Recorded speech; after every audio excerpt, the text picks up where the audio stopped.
Welcome to HPC News Bytes, a weekly show about important news in the world of supercomputing, AI, and other advanced technologies. Hi everyone, welcome to HPC News Bytes. I'm Doug Black. Hi Shaheen. Chips are in the news as they are nearly every week. There's a positive report from a Taiwanese publication called money.udn that TSMC's Arizona advanced chip plant is, quote, sprinting towards trial production this month and aims to go into full production by year's end or the first half of 2025.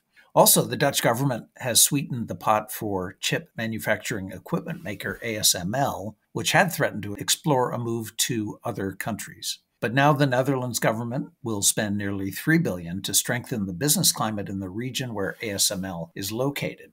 And finally, Intel released financial numbers for its Foundry business, the expansion of which CEO Pat Gelsinger says will be a big part of their strategy moving forward. But the numbers, as of now, are not stellar. A loss of nearly $7 billion last year, and Gelsinger says it won't break even for another 3 years. ASML, of course, is the only company in the world that makes EUV and high-NA EUV machines that are needed for high-end chips from TSMC, Samsung, and Intel.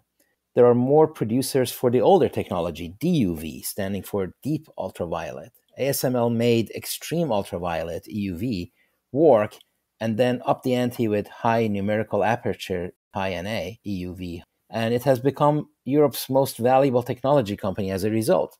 It makes sense for the Dutch and EU governments to make sure they maintain the lead. When you see the global competitive environment with governments pouring hundreds of billions of dollars to boost their home team, and the importance of chips for national security, and the fact that the home team in the US is playing catch-up, then you have renewed appreciation for the context. The message is you cannot entrust a must-have, like national security, to markets even when they are operating efficiently, let alone when your competition is investing heavily. Intel is pushing hard and meeting milestones and needs all our support with a realistic, holistic, and long-term view. Staying with chips, we mentioned the new word CoWoS, C-O-W-O-S, some time ago and expected to hear it more often.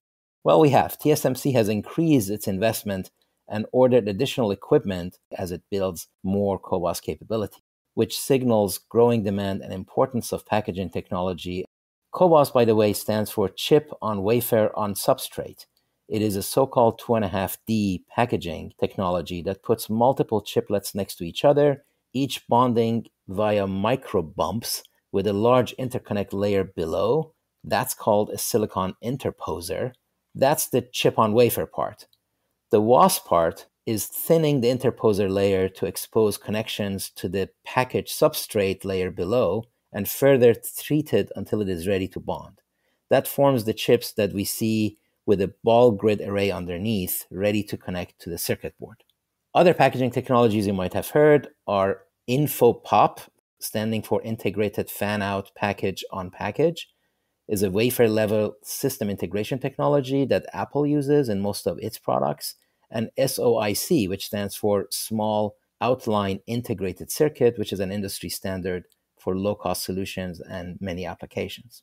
Yeah, part of this is TSMC's plan to develop what they call their Advanced Backend Fab 7, the sixth such plant to go online in August 2025 in southern Taiwan. This will increase the production for GPUs to 32,000 wafers per month by the end of 2024 and 44,000 a month by the end of 2025. And by the way, this is not to the exclusion of the other packaging technologies that also will be growing to accommodate different market segments.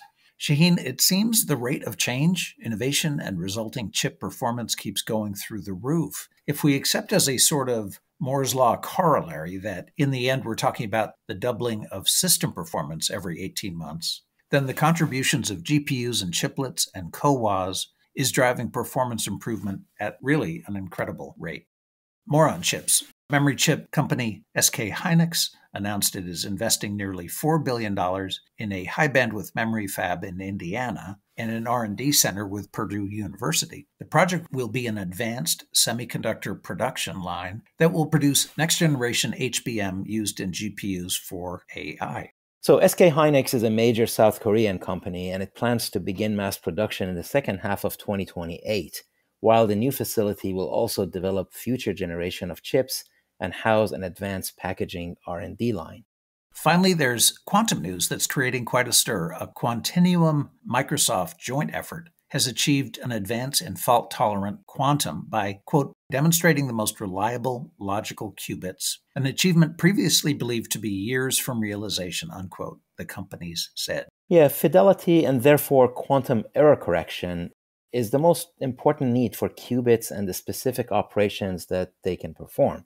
Late last year, there was a major advance by QEra and Harvard, and this new result ups the ante. They've demonstrated error rates that are 800 times lower than corresponding physical error rates and created enough redundant qubits to form 4 logical qubits, which lets them run 14,000 error-free instances of a quantum circuit. So, on the one hand, this is very big progress, but on the other, you're still talking very few qubits.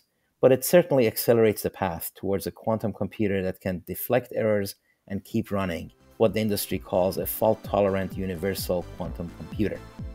All right, that's it for this episode. Thank you all for being with us. HPC News Bytes is a production of Orion X in association with Inside HPC. Shaheen Khan and Doug Black host the show. Every episode is featured on InsideHPC.com and posted on OrionX.net. Thank you for listening.